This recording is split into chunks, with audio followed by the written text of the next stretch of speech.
Hello, this is Brian, and for the next hour, I'll be reading from the June 23rd issue of the Toronto Star on the Niagara Frontier radio reading service. U.S. slaps new sanctions on Cuban companies key to island's crumbling economy. The U.S. government on Tuesday hit Cuban state companies with new sanctions that analysts say are expected to spook foreign investors and deepen a severe economic crisis. U.S. Secretary of State Marco Rubio said the sanctions target 5 Cuban entities, including 3 linked to Grupo de Administración Empresarial S.A., a business conglomerate operated by Cuba's Revolutionary Armed Forces. Best known as GESA, it is believed to command nearly 40% of Cuba's gross domestic product. As of early 2024, it held $14.5 billion in liquid reserves. The situation in Cuba is devolving as the island's corrupt, brutal, and anti-American communist regime continues to prioritize its own total control over the freedom, opportunity, and basic well-being of the Cuban people, Rubio wrote on X. Rubio, the son of Cuban immigrants, accused the regime elites of using GESA to steal the island's few resources, diverting them for repression, anti-American subversion, and spying instead of schools, power plants, and basic necessities for the Cuban people. Bruno Rodriguez, Cuba's foreign affairs minister, rejected the sanctions, calling Rubio dishonest and mendacious. Cuba has proven stronger, more capable, and more effective than he anticipated in the face of the ruthless aggression and collective punishment inflicted upon its people and their living conditions, he wrote on X. What this individual is promoting from the world's greatest power is a crime. Anyone that provides services to the targeted Cuban entities risks being sanctioned and cut off from the U.S. financial system. By designating specific entities, they're making it clear to foreign investors, if your business in Cuba touches any of these folks, you risk being banned, said Michael Bustamante, a professor and chair in Cuban and Cuban-American studies at the University of Miami. For most of these companies, it's a bridge too far, he said, of the impact of the new sanctions. The 5 entities sanctioned are key to Cuba's economy. Almacenes Universales S.A. or AUSA is among the 5 entities sanctioned. As the Cuban government's main logistics and warehousing company, it holds up the island's export and import system. It's also the main storage company used by the state, Cuba's private sector, and foreign investor partners, Bustamante said. Last week, Cuba announced a series of economic reforms, including allowing the private sector to import goods without using the state as an intermediary. But Bustamante said he doesn't believe that measure is operational yet. If people or companies avoid doing business with the storage entities, he said, that could disrupt the flow of goods into the country and have humanitarian consequences. Also sanctioned was Rafin S.A., which Bustamante described as a very opaque company that he believes operates as the government's corporate financial arm within GESA. He said it's not a bank, but holds capital from the government and GESA and may be a player in financial deals. That would also seemingly throw more cold water on the foreign investors that are already there, Bustamante said. The third GESA-related entity that was sanctioned is Banco Financiero Internacional S.A., a commercial bank that Bustamante said serves as a key institution for foreign investors. If you don't have a bank where you can go as a foreign investor, it makes your operations logistically quite difficult, to put it mildly. Also sanctioned were Geominera S.A., a state-owned mining company, and Empresa Siderurgica Jose Marti, which the U.S. described as Cuba's largest raw steel producer. The final sanction was slapped against Anneli Lilian Rueda Cardero, daughter-in-law of former President Raul Castro. Sanctions imposed days after sweeping economic reforms. The sanctions are the latest in a recent string that have targeted Gesa itself and Cuban President Miguel Diaz-Canel. It's very, very hard to suss out what's going on here, Bustamante said. Is this setting the table for the great sale of Cuba state assets to the highest bidder or the lowest bidder? Is this part of the recipe of a hostile takeover? The administration of U.S. President Donald Trump keeps pressuring for a change in Cuba's political and economic model, accusing the island of representing a threat to the U.S. because of its ties to U.S. adversaries. The Cuban government has repeatedly denied it's a threat. Meanwhile, Cuba unveiled economic reforms last week that Bustamante described as potentially the most significant liberalization of the Cuban economy in 60 years, though he said questions and doubts remain. The U.S., however, is giving no signal of encouragement that this is even vaguely, partially in the right direction, Bustamante said of the announced reforms. Cuba is already struggling with severe blackouts, food and water shortages, and a crumbling healthcare system, stemming in part from a U.S. energy blockade. In late January, Trump threatened tariffs against any country that sells or provides oil to the island, which depended heavily on oil shipments from Venezuela that were halted after the U.S. attacked the South American country. Ukraine says it hit a railway bridge to Crimea, seeking to isolate the Russian-held peninsula. Ukraine said Tuesday its forces struck a railway bridge, a power plant, and other key infrastructure targets in Crimea as Kiev's military seeks to isolate the vital Russian-held peninsula in the latest stage of the 4-year-old war. The drone attacks added to the woes on the Black Sea Peninsula, where Russian authorities have had to suspend gasoline sales to civilians as Ukraine has intensified its recent campaign to disrupt supply lines and the electrical grid at the height of the summer tourist season. The peninsula was seized by force and illegally annexed by Moscow in 2014. Ukraine's increasing use of long-range strikes has highlighted its ability to inflict painful damage on Russia and put added pressure on the Kremlin, while Moscow's advances recently have ground to a near halt, Western analysts and officials say. Ukrainian Defense Minister Mikhailo Fedorov said last week that his forces are isolating Crimea with drones. It looks like in the nearest time, Crimea will become an island. This could lead to some very unexpected consequences for Russians, Fedorov said on a blogger's YouTube channel. Russian President Vladimir Putin said Moscow had been warned that Ukraine aimed to disrupt energy supplies and Russia's tourism industry. He didn't say who gave the warning. Ukrainian drones coming in a huge stream seek to destabilize Russian society, Putin said. Russia's Deputy Minister Alexander Novak told Putin on Tuesday that officials were considering suspending diesel fuel exports to protect the country's motorists, adding to ongoing bans on the export of jet fuel and gasoline, according to the TASS news agency. Novak also scheduled maintenance at refineries had been postponed. Ukraine also has hit targets near to the Kremlin in Moscow and in St. Petersburg, Russia's second largest city, this month. Parts of Crimea are without power. Ukraine's defense ministry said drones struck an oil storage depot at the Kerch thermal power plant in eastern Crimea, an electrical substation in the west, and a liquefied natural gas distribution station in Simferopol, the peninsula's second biggest city. In addition, Ukraine's Special Operations Forces said their units, working with what it said was the resistance movement in Crimea, destroyed a rail bridge over the North Crimean Canal near the village of Rozdolny. The military described the span as a key logistics route used to supply Russian forces in southern Ukraine, and said drones began hitting the structure late Sunday to Monday, collapsing part of it.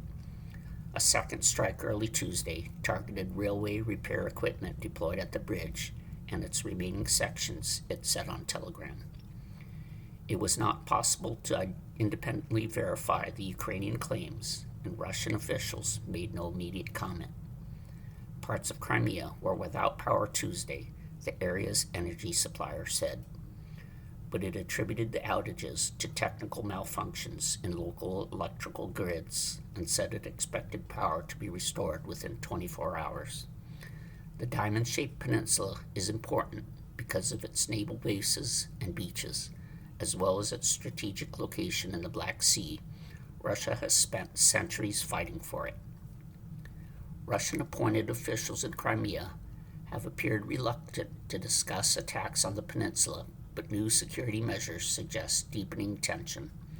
Its Ministry of Sport on Tuesday canceled all sporting events, competitions, and training sessions for children through September 1st. It described the measures as aimed solely at ensuring the safety of our children, athletes, and anyone who's involved with sport. On Monday, Governor Sergei Aksyonov said that for security reasons, all summer camps in the region had stopped accepting children and new bookings until September 1st. Successes against Russia boost Ukrainian morale. On the front line in eastern Ukraine, where Russia's war of attrition has made slow and costly advances since Moscow's full-scale invasion in February 2022, Ukraine has deployed cutting-edge drone technology to keep the enemy pinned down. Meanwhile, its medium-range drones have also disrupted Russia's supply lines to the front, and its long-range strikes have increasingly damaged Russian oil facilities that provide vital revenue for the Kremlin's war effort. The Ukrainian Defense Ministry said Monday its forces have hit more than 800,000 enemy targets with drones since the beginning of the year, and that 95% of drones used by the armed forces are domestically produced. The successes have boosted Ukrainian confidence, and President Volodymyr Zelensky says sustained foreign support is locked in to help stop Russia. Officials have shown renewed vigor in talking about the war. Ukraine's UN ambassador Andriy Melnik said Monday that Kiev remained ready for direct talks with Russia to achieve a just and lasting peace based on the UN Charter, but warned that Ukraine's willingness to compromise was not open-ended. Melnik said at a UN Security Council meeting that a ceasefire along the current front line already represented a major concession and urged Russia to withdraw from occupied Ukrainian territory. He also said recent Ukrainian strikes had altered the dynamics of the war, adding, "This is just the beginning."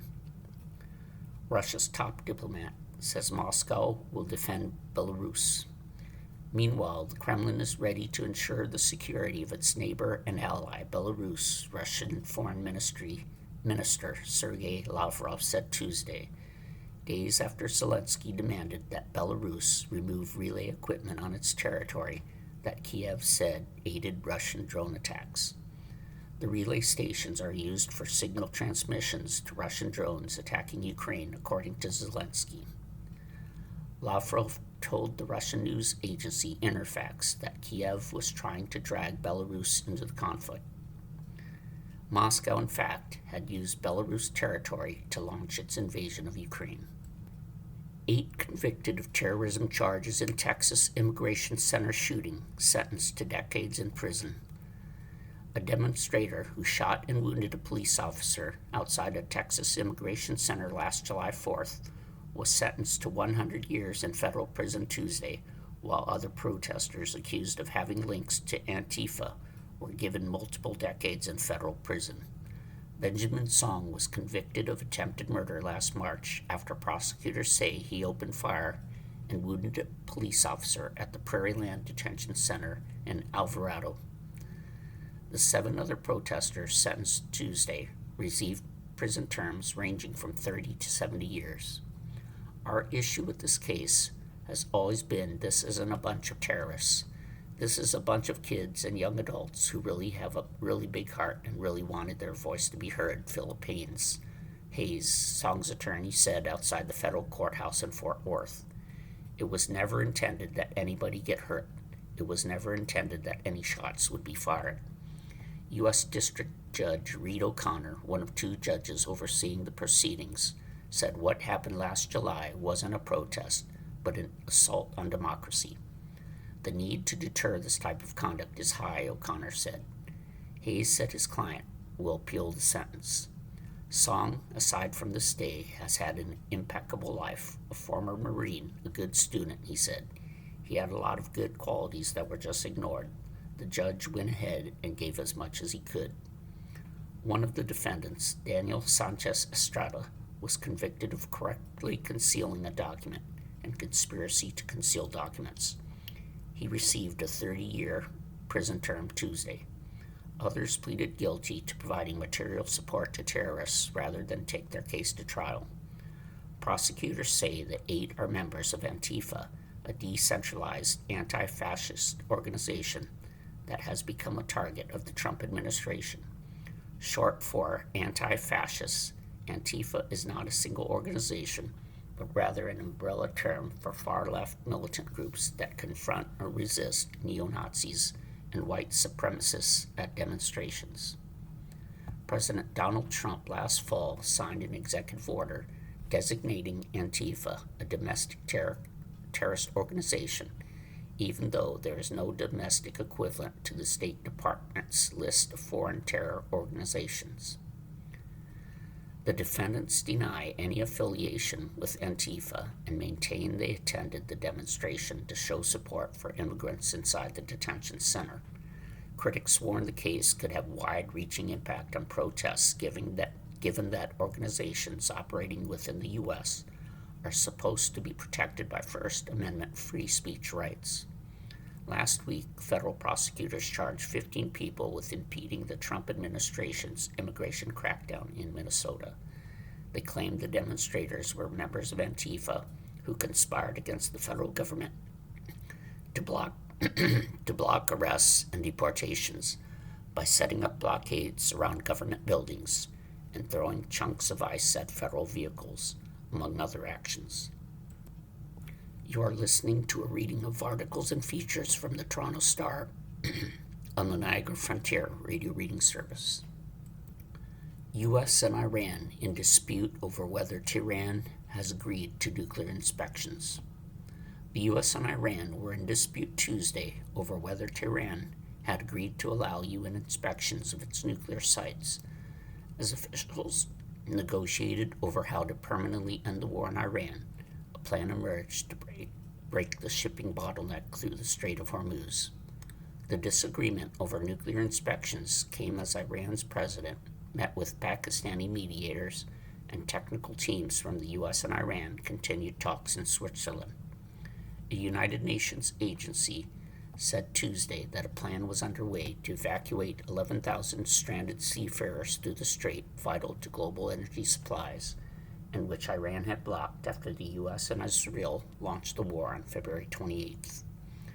Earlier in the day, a spokesperson for Iran's foreign ministry, Ismail Baghei, told reporters in Tehran that UN inspectors were not scheduled to examine nuclear sites bombed by the U.S. last year, refuting comments made a day before by U.S. Vice President J.D. Vance. In response, President Donald Trump posted on social media that Iran had agreed to nuclear inspections long into the future, saying that without this concession, there would be no further negotiations. The International Atomic Energy Agency has not responded to requests for comment over its possible role. It has been in and out of Iran since Israel's 12-day war in 2025, but has not been granted access to bombed enrichment sites targeted by the U.S. Iran maintains that its nuclear program is for peaceful purposes, though it has highly enriched uranium that could be used to build atomic bombs should it choose to do so, the IAEA has said.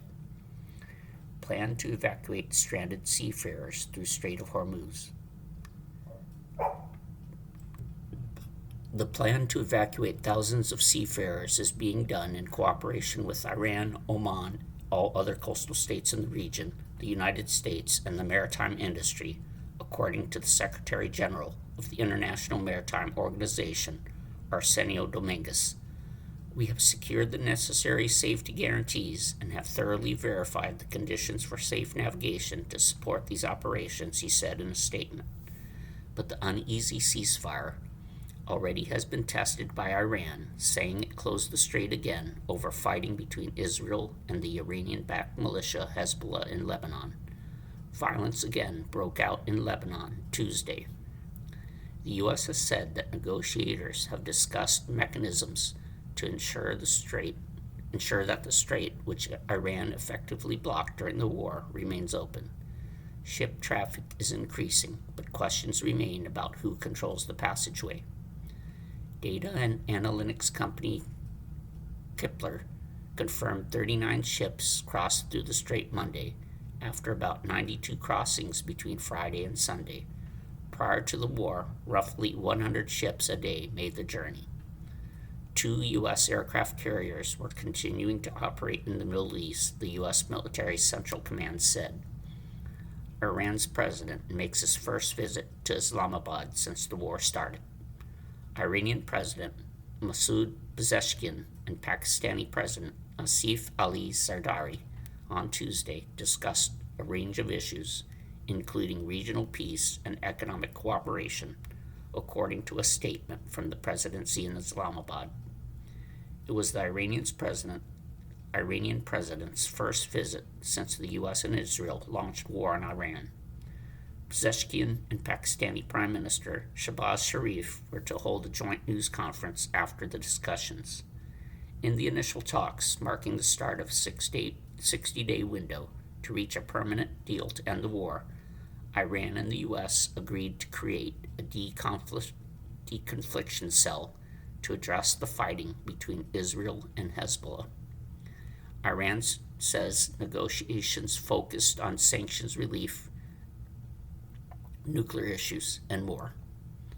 Iran said the talks in Switzerland led to the creation of negotiation groups focused on sanctions relief, nuclear issues, reconstruction, and monitoring, according to the state-run IRNA news agency. The report quoted Kazem Garibabadi, a deputy foreign minister leading the talks there, as saying the countries also formed a way to discuss ships moving through Hormuz and the fighting in Lebanon. In southern Lebanon Tuesday, Israeli soldiers opened fire and killed 2 people. That followed 2 days of calm after a ceasefire brokered Saturday. Any renewal of heavy fighting could threaten the broader diplomatic talks, since Iran has demanded that a full truce in Lebanon be part of any comprehensive deal. Israel occupies part of Lebanon and insists it must be able to attack militants launching attacks into northern Israel. The Israeli military said troops fired at 4 Hezbollah members who were riding a bulldozer and a motorcycle and had entered a security zone and failed to stop despite warning shots. Lebanon's state-run national news agency reported that the 2 men were killed next to a bulldozer clearing a road. No Israeli airstrikes or shelling have been reported since Sunday, and Hezbollah has not claimed any attacks in what has been the longest halt in the fighting since the latest Israel-Hezbollah war erupted in March. Discrepancy on Iran's use of unfrozen funds. Following the talks in Switzerland, Vance, who helped lead the negotiations, said if Iranian financial assets were unfrozen, they would be used to buy American-grown corn, wheat, and soy. Iran's foreign ministry spokesperson said Tuesday that Tehran's decisions on what to import would be based on prices and quality.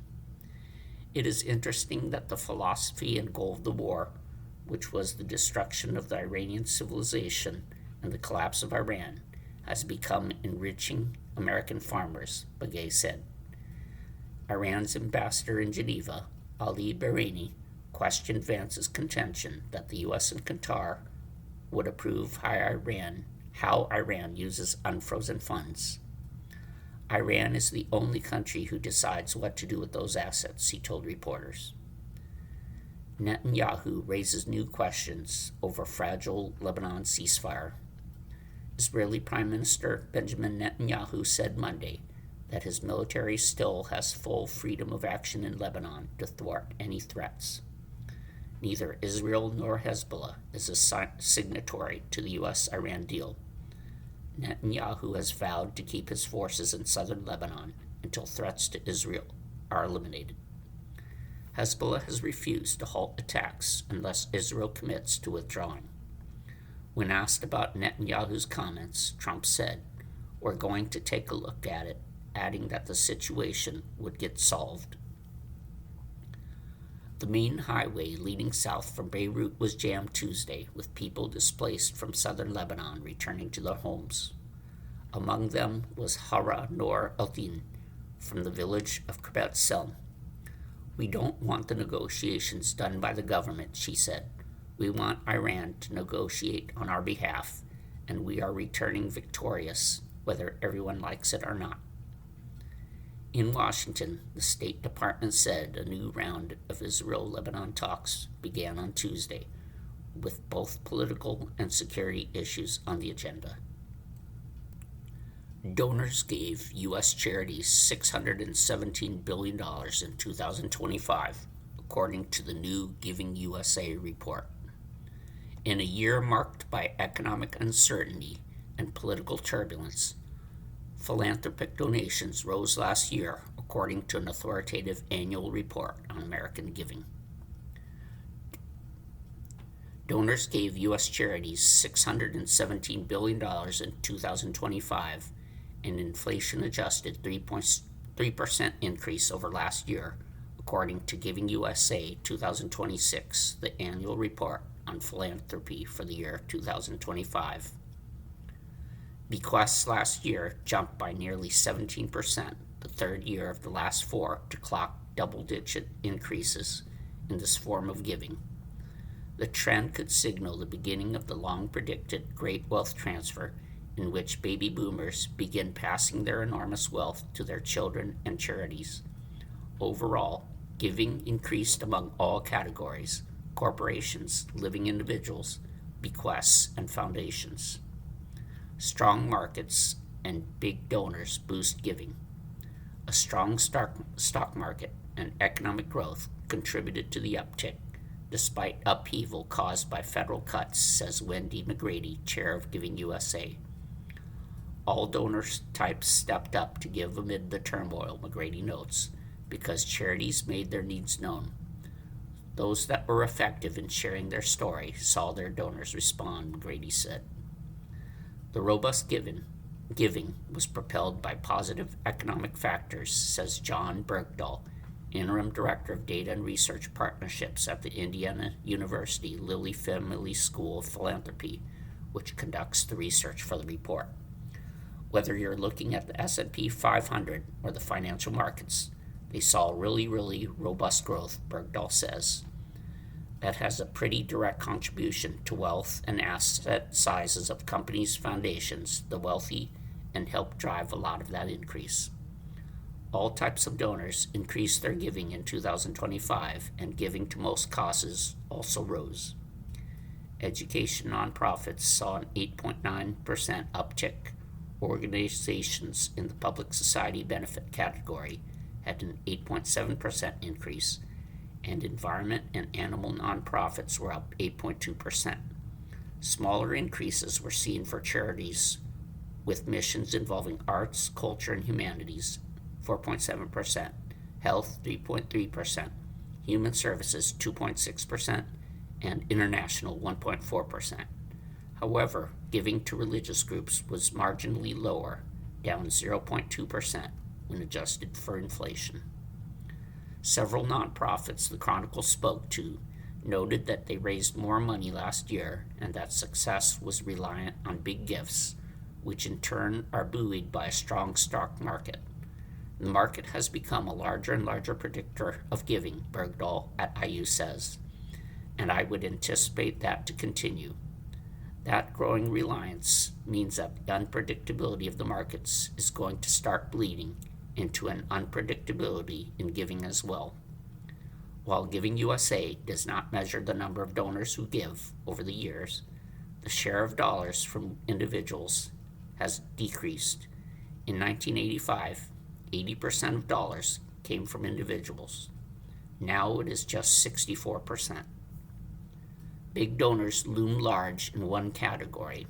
mega gifts, which are defined as contributions that exceed 0.1% of total giving that year. In 2025, mega gifts were those amounting to $600 million or more. There were $19.2 billion worth of mega gifts, roughly 4% of all dollars given by individuals. Mackenzie Scott's $6.65 billion in contributions represented a third of all mega giving in 2025. Michael Bloomberg, who donated $4.3 billion, Bill Gates, who gave away at $3.7 billion, and Paul Allen's bequest of $3.1 billion all qualified as mega donors. Indications of great wealth transfer start. For years, pundits have predicted a great transfer of wealth that would move $18 trillion from baby boomers and older donors to younger generations and possibly to charities. 3 of the past 4 years have shown big growth in bequests, which may indicate that the great wealth transfer has begun. Bergdahl recognizes that people get excited over the prospect of this wealth moving to charities, but says more data is needed to definitively declare that the transfer has started. Giving by bequests in the past 10 years outpaced overall giving, Bergdahl says, but the number of IRS state reports from the past few years is still small. It's really tough, just from 1 or 2 years of data, to know if the great wealth transfer has begun, he says. We need a little more data to feel comfortable saying, oh, it has started, it's off to the races. However, several nonprofits, including the Christian missionary group InterVarsity and the international charity CARE, are putting more resources into planned giving. We know a big wealth transfer is happening, so we have also been growing our planned giving program, says Sarah Taylor Peace, CARE's Chief Revenue Officer. Taylor Peace says CARE has received multi-million-dollar bequests from donors who had given small gifts over decades. Patrick Schmidt, co-CEO of estate planning company FreeWill, notes that there are more than 70 million baby boomers, and it's imperative to get on their radar. Many are already giving qualified charitable distributions from retirement accounts. Federal shifts drive giving. The federal government's cuts to U.S. aid and international aid programs deeply affected organizations like CARE, but donors responded generously when the organization asked for help. We raised a lot of private funds. We actually had our highest ever fiscal year, Taylor Peace says, mostly coming from individual givers responding to the fact that lots of the traditional funding wasn't there and wanting to make sure we could continue to run our crisis humanitarian work. When there's a lot of bad news and negative noise in the world, donors want to do something helpful, Taylor Peace says. Offering donors a positive way to contribute to making things better for others resonated with donors, she says. Donors also responded generously to fundraising appeals that focused on federal policy shifts. Molly Marsh-Hine, Chief Development Officer at the Natural Resources Defense Council, says donors at all giving levels responded well to appeals to help the environmental organization fight back against the current administration's hostility toward environmental regulations. Donations to foundations dropped. There was a sharp drop in giving to foundations, which fell nearly 18.3% in inflation-adjusted dollars. While this seems steep, Bergdahl notes that foundations had a near-record high 2024, in which giving grew 32.6%. In raw dollar terms, they still had a very strong 2025, Bergdahl says. While news from Giving USA was mostly positive, there were some lackluster figures. Corporate giving was up only 0.5%. According to Bergdahl, it's challenging to get a good view of giving by businesses of all sizes. The Houston Humane Society said corporate giving remained strong in 2025. But Stark, with Unity Point Health, noted that some corporate sponsors whose businesses were facing challenges did back off last year. Similarly, Susan G. Komen, had some companies reduce the amount they were giving due to economic headwinds, says Vice President Andy Hughes. You are listening to a reading of articles and features from the Toronto Star on the Niagara Frontier radio reading service. Trump administration announces $17.5 billion in loans for 10 new large nuclear reactors. The Trump administration is providing $17.5 billion to speed the development of 10 new large nuclear reactors to meet the skyrocketing power demand for massive data centers. Energy Secretary Chris Wright cited tremendous interest among developers of data centers that would buy the power, as well as utilities and energy companies. The nuclear plants could begin construction by 2030 and become operational in the mid-2030s, Wright and other officials said Tuesday. This is the start, Wright said on a call with reporters. We're going to move with the players that are ready to stand up and move quickly. Once that supply chain is up and running, do we think there will be dozens of these built going forward? I'd be very surprised if they were not. Most U.S. nuclear power plants were built between 1970 and 1990. Only 2 new large reactors have been built from scratch in the United States in recent decades. Those 2 reactors at Georgia Power Company's Plant Vogtle were completed years late and billions of dollars over budget. The 10 new reactors will use the same design, Westinghouse's AP1000. Wright said the Plant Vogtle product struggled because of bad planning, supply chain problems, and the COVID-19 pandemic. But, he said, the reactor design is robust and sound. By building in volume and at multiple locations, we think we will create and stand up a large supply chain and build a lot of construction expertise, Wright said. We expect the timing and cost of these plants to well outperform what was done at Vogtle. 7 utilities and energy companies signed letters of intent that identified sites, the Energy Department said. The agency plans to pick 5, which would host 2 reactors at each site. The federal financing would be used to purchase nuclear components with long lead times and are not construction loans. The department declined to name the utilities involved or the states they are in, calling it premature until the selections are made. It did not give a timeline for making those selections. President Donald Trump set a goal of quadrupling domestic production of nuclear power within the next 25 years, and he has signed executive orders to speed development. The administration is working to advance new nuclear technologies, such as small modular nuclear reactors.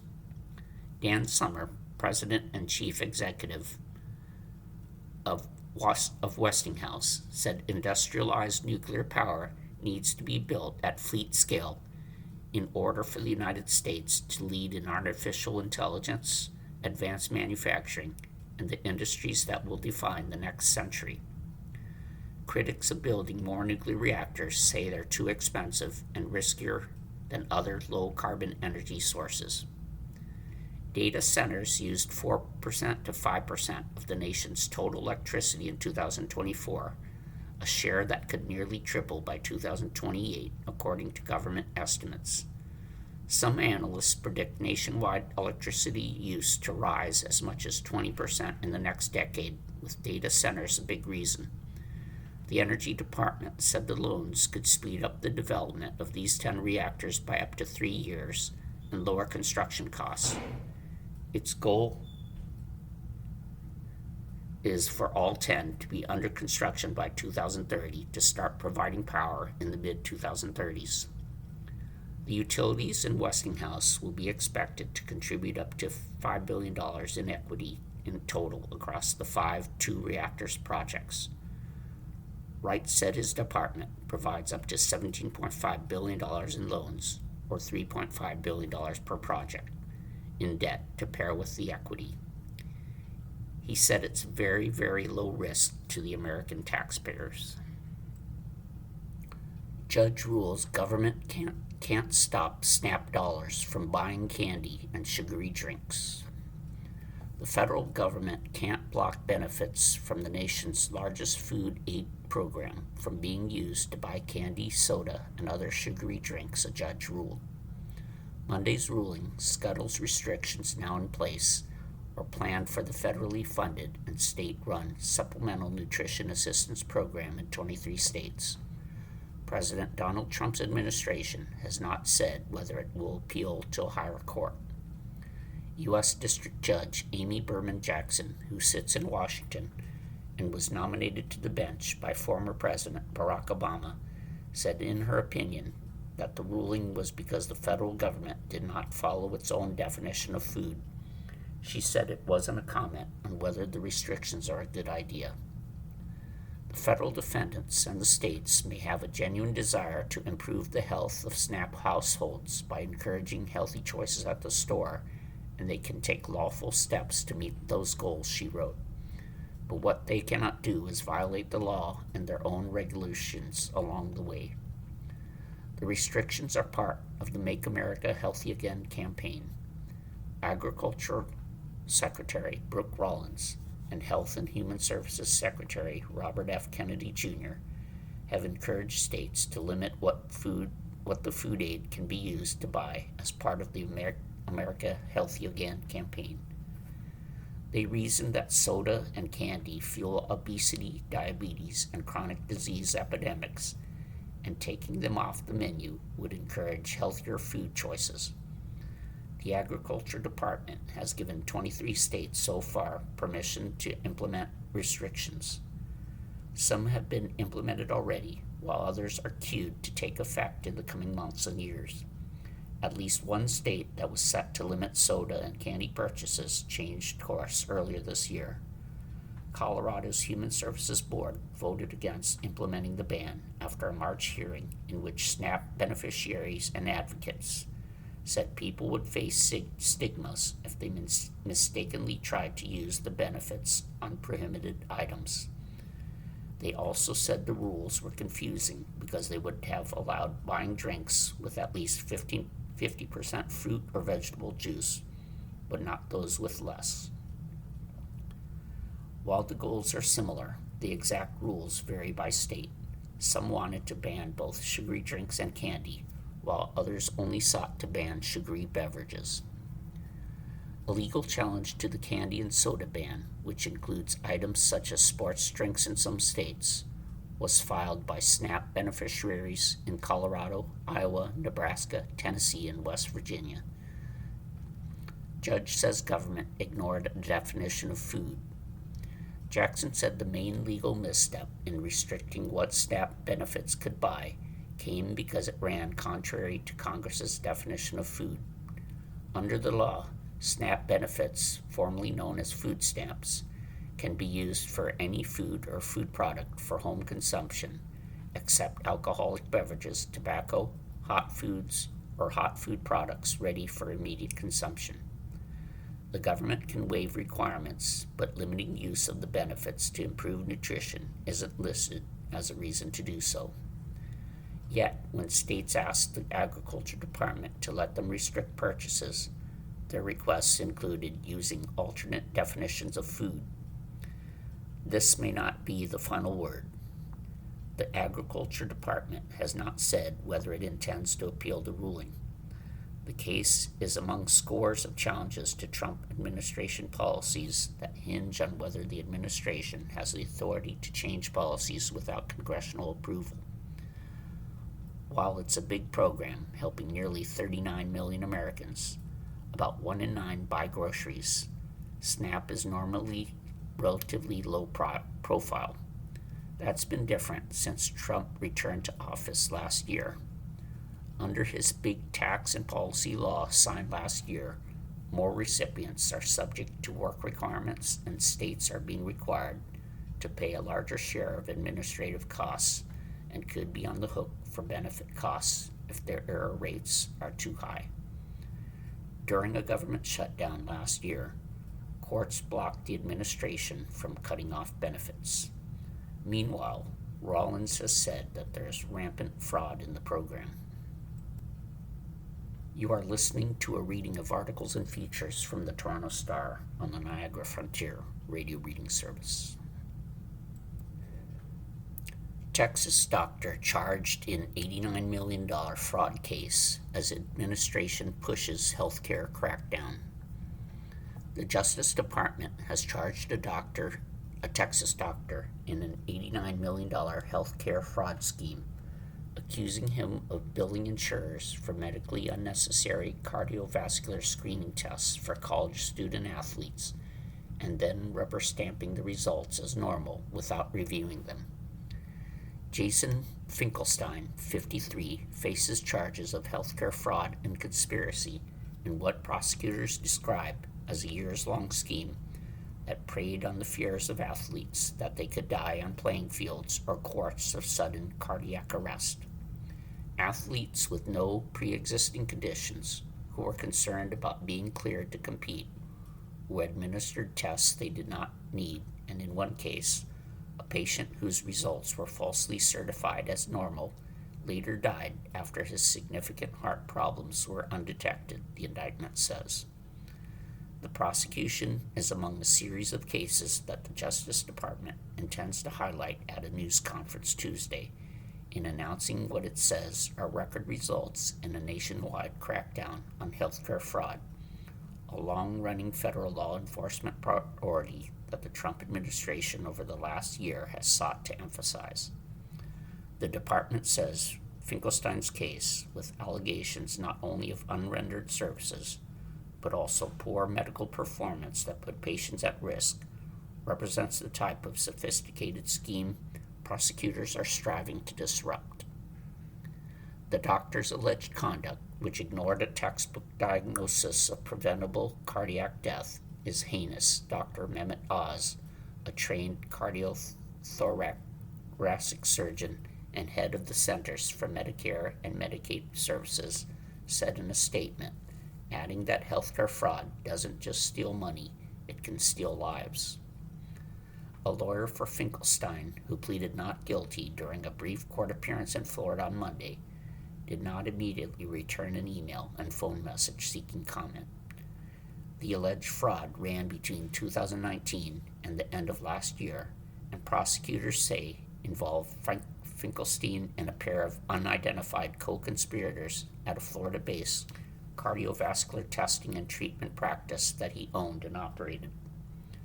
Officials say the scheme had essentially two components, with Finkelstein and his company using what the indictment says were deceptive marketing tactics to offer free heart screens for students who did not need them, and then certifying the results of the tests as normal without reviewing them, and even when they turned out to reveal potential problems.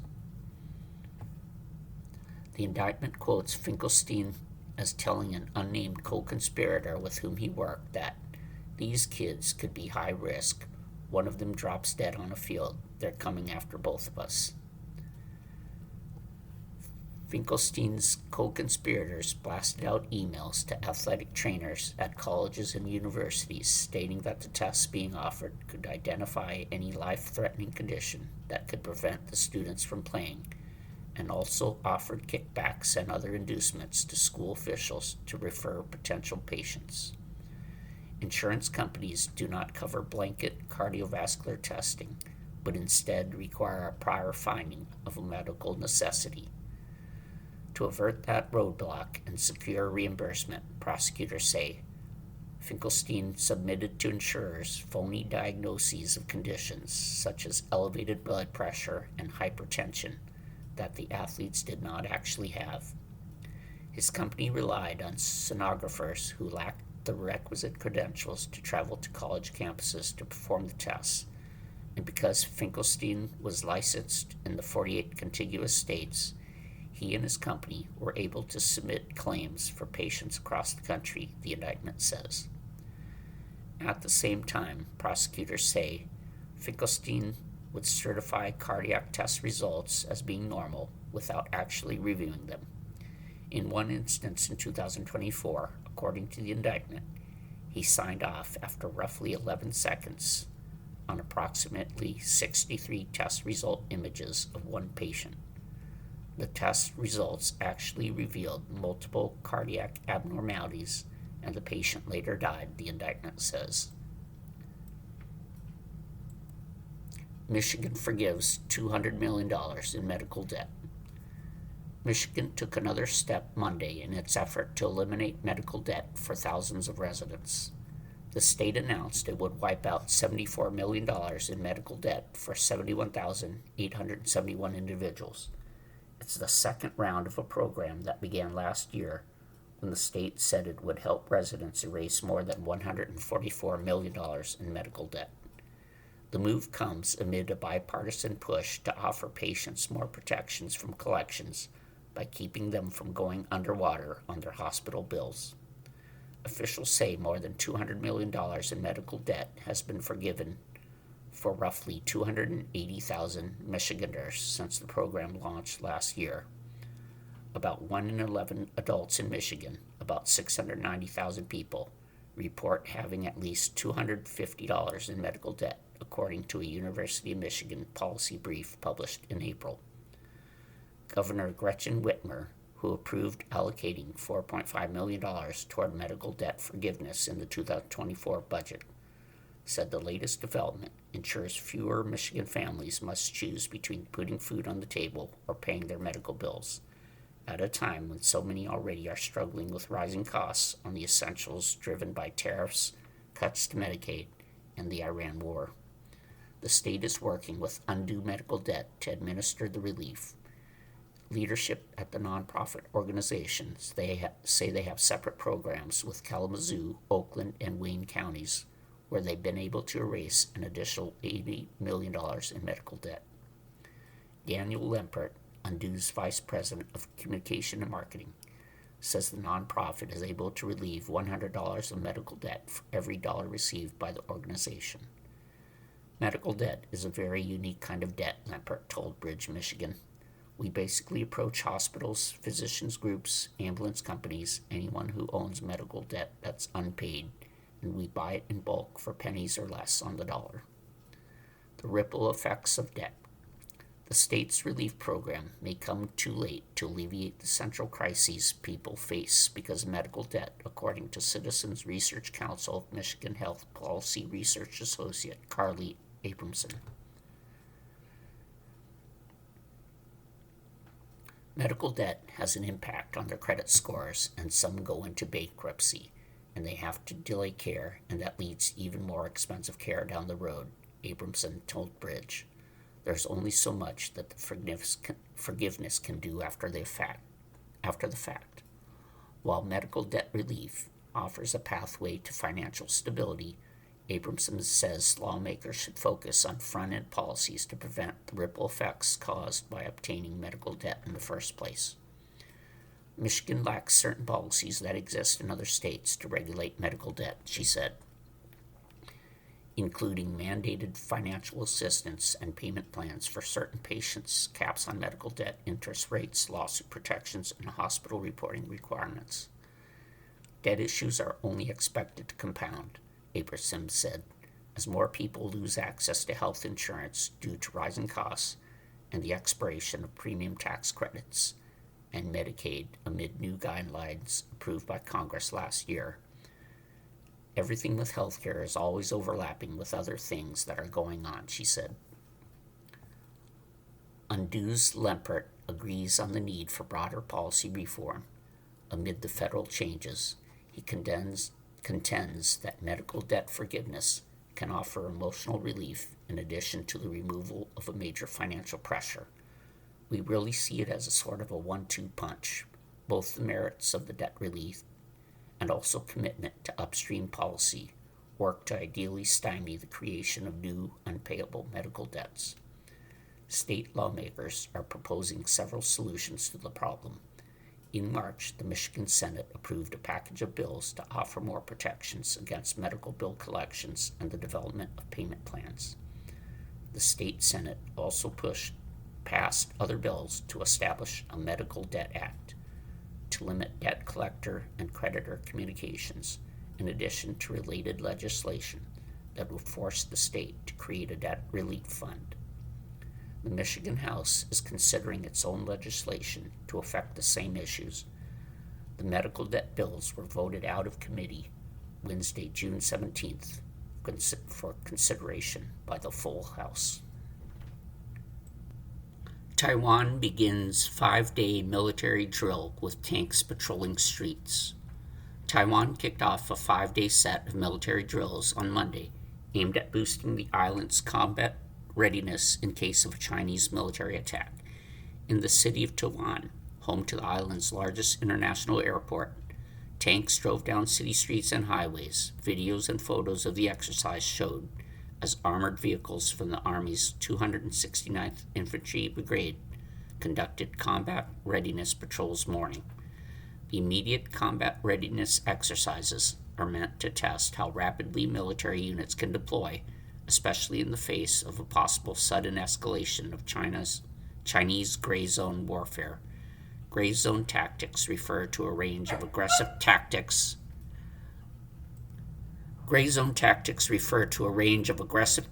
that vary from Navy ship patrols to drone flights but fall short of direct combat. The exercises announced Sunday afternoon are meant to be realistic, the Ministry of Defense said in a statement, with an emphasis on real-time, live fire, and on-site. These exercises are designed to simulate what would happen before enemy forces launch their ships, according to Taiwan's semi-official Central News Agency. The series of exercises could also include impromptu ones in the future, including real-time responses to Chinese military drills. China's People's Liberation Army sent 23 aircraft towards Taiwan from Sunday into Monday morning, according to Taiwan's defense ministry. That was accompanied by 7 Navy ships and 5 other Chinese government ships. China sends warplanes, drones, and Navy ships towards the island on a daily basis. Taiwan regularly conducts combat readiness drills as it seeks to bolster its defense capabilities amid ongoing military pressure from China, which claims the self-governed island as its own territory and has not ruled out the use of force to bring it under its control. Earlier in June, Taiwan fired rockets in China's direction for the first time as part of a military exercise. You've been listening to a reading of articles and features from the June 23rd issue of the Toronto Star. Your reader has been Brian. Thank you for listening.